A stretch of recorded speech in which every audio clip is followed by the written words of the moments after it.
တင်တို့ညီအကိုများကိုငါ၏လူဟု၍၎င်းတင်တို့နှမများကိုတနာဆုံမှအပ်သောသမီးဟု၍၎င်းတဖန်ခေါ်ကြလောတင်တို့အမိနှင့်ဆွေးနွေးကြလောသူသည်ငါမယားမဟုတ်ငါသည်လည်းသူ့လင်မဟုတ်ကြောင်းကိုဆွေးနွေးကြလော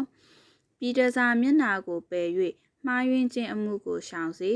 မရှောင်လျင်သူ၏အဝိရှိသမျှကိုငါချွတ်၍သူဖွာသောနေ့၌အဝိမရှိတကဲ့သို့အဝိမပါပြင်၌ထုတ်ထားမည်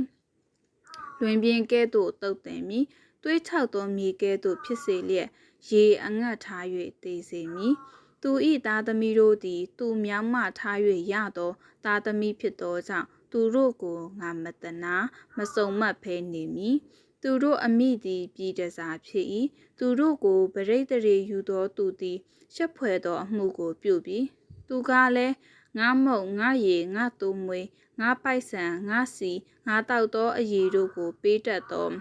ငါရီးစားများနောက်သို့ငါလိုက်မည်ဟုဆိုပြီးတို့ဖြစ်၍သူ့ကိုဆူးဆောင်ရမ်းနှင့်ကာထားမည်ထွက်စရာမရှိစေခြင်းကသူ့ပတ်လည်၌ကြောက်ရိုးကိုလည်းတည်မည်သူသည်ရီးစားတို့ကိုလိုက်တော်လဲမမီရှာတော်လဲမတွေ့ဘဲနေရသောအခါလင်ဟောင်းထံသို့ငါပြန်သွားမည်ယခုနေရာထက်အရင်နေရာတာ၍ကောင်းသည်ဟုဆိုလိမ့်မည်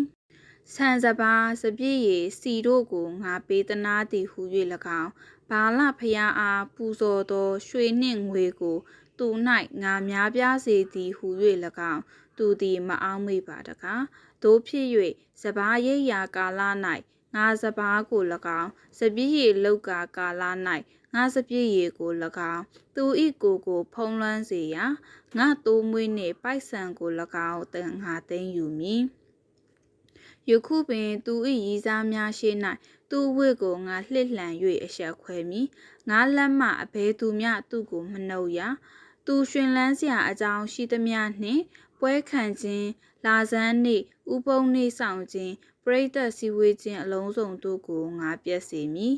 ဤသည်ကငါရီးစားပေးသောဆုလက်ဆောင်ဖြစ်သည်ဟုသူဆိုရာစပြစ်ဥယင်တင်မောတဖန်းဥယင်တို့ကိုငါတုတ်တင်ပယ်ရှင်း၍လွင်ပြင်ဖြစ်စေသဖြင့်တောသားရဲတို့သည်ကိုက်စားကြလိမ့်မည်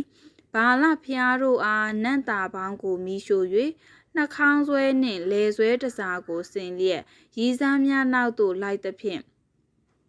ငါကိုမေးလျော်၍ဘာလဖျားတို့လက်ထက်၌ပြုမိသောအပြစ်နှင့်အလျောက်စီရင်မည်ဟုထာဝရဘုရားမိန့်တော်မူ၏တို့ရာတွင်သူ့ကိုတဖန်ငါဖျားယောင်မည်တောလန်းဖြင့်ပို့ဆောင်တော်လဲနှစ်သိမ့်စေသောစကားကိုပြောမည်တောတစ်ဖက်၌စပြည့်ဥယင်တို့ကို၎င်း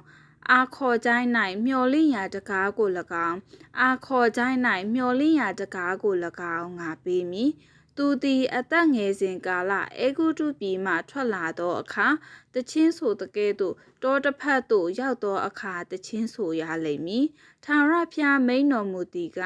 ထိုကာလ၌သင်သည်ငါကိုသခင်ဟု၍မခေါ်ရခင်မွန်းဟု၍ခေါ်ရမည်အခြားတစ်ပါးသောသခင်တို့၏ဘွဲ့နာမများကိုသူ၏နှုတ်မှငါပယ်၍ထိုဘွဲ့နာမများကိုနောက်တစ်ဖန်မမှတ်မိမဆိုရ